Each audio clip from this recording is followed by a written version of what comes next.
What's up, Energy Physio, back at Notch 8, still on our Mythbusters edition. Today we're talking about pain. Pain is a myth, it doesn't exist. Just kidding. It's real, but the way we think about pain a lot of time is a myth.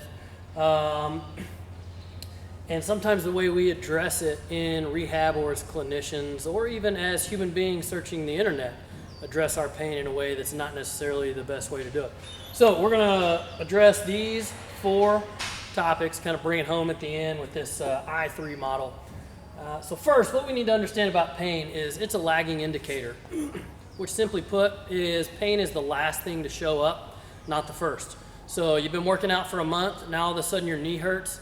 You didn't just hurt your knee, you've been hurting your knee for a month, and now it hurts. So that's the primary thing to understand about pain is if you have pain when you move, that means you've been moving poorly for a long period of time. Your body's very resilient and it will put up with a lot of bad movement for a long period of time, and it'll put up with it until it can't. And when it can't, that's when you get pain. Pain is your body's way of saying, hey, something's not quite right, and now we're really kind of turning on the alert system to let you know we got to make a change before something more catastrophic happens. So knowing this is the last thing to show up, now we can really hone in on the idea that pain is a symptom. A lot of people view pain as the problem to be solved, and so you might go see the doc and they're going to put you on anti-inflammatory regimen or steroid, or tell you to ice. Check out our other video on ice and why we're not really going that route anymore. But really, pain is a symptom of the problem. If you have pain in the patellar tendon, yes, now there is a problem with your patellar tendon. That's where your pain is showing up. But there is a reason why the pain is showing up there, and that's really what we're after when we talk about pain. If we only address pain, we can get people better really quickly, but they have recurring pain over and over and over. It's because we never kind of ask the second and the third why to really get to the root cause of why is this person having pain, where is it actually coming from? Because what we can start to talk about next is this cause and effect idea of pain shows up off-site of where the problem actually is. A good example of this is low back pain. So low back pain is rarely caused from a problem in the low back itself. So let's just take this rudimentary example of the spine and the pelvis. Pelvis should be level, the spine should be perpendicular. And so we're going to call this area the lumbar. And then we've got hip joints out here. This area is the T-spine, and then we've got our neck up here. Here's our head. So when we talk about the low back, the spine is very resilient.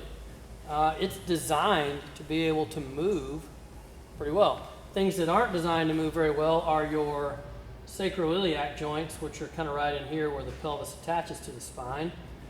But we should have pretty stable low back and pelvis, very mobile hips, and a very mobile T-spine. The T-spine should be able to rotate very well and flex and extend very well. The hip should be able to move in every direction very well. But what we find most times is that people who have some low back pain, when we take a look at their hip, which should be able to move really well in all directions, doesn't move very well in any direction. And the T-spine, which should be able to flex, extend, and rotate really well, is stuck flexed, can't extend, and because of this sticky flexion, now they can't rotate either. So they've got limited mobility and stability in the T-spine, limited mobility and stability in the hips. Well, now guess what? Low back has to make up all the work for these two. Imagine walking into a room and there's 3 people. And the objective is, hey, we've got to get 500 chairs out of this room, and each chair weighs 50 pounds. And so all 3 people are working, they're carrying out chairs. One person gets injured after 10 chairs. Well, now 2 people are doing all the work. And then another 30 minutes later, person number 2 goes down and is now injured. Well, now 1 person is left to do all the work. There's still 450 chairs left, and the 1 person's doing all the work by themselves. That's the low back.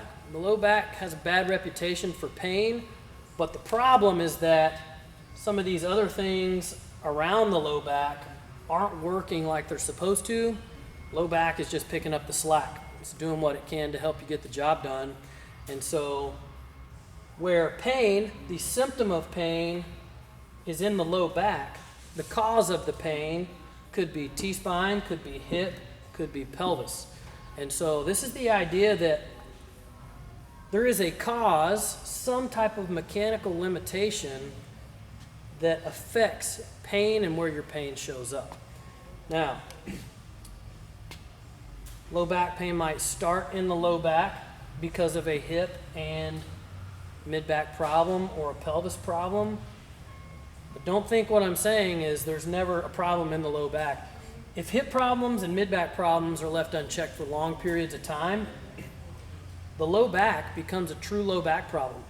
If the pelvis is all out of whack and sits like this because you have a pelvic obliquity and a leg length discrepancy, now your spine is chronically like this. Got a little curve down there at the bottom, then you compensate up the rest of the spine to stand up straight. So your initial low back pain is the cause, or is the result of the pelvis. So pelvis is the cause, low back is the effect. If left unchecked for a while, this turns into a true low back mechanical problem. It could be nerve root impingement, it could be a disc herniation, it could be facet dysfunction.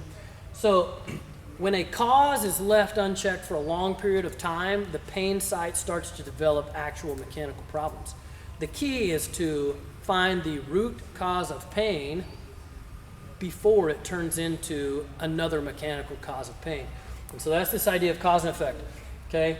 Because the hips are immobile and can't move, the low back does extra work, and the effect is pain.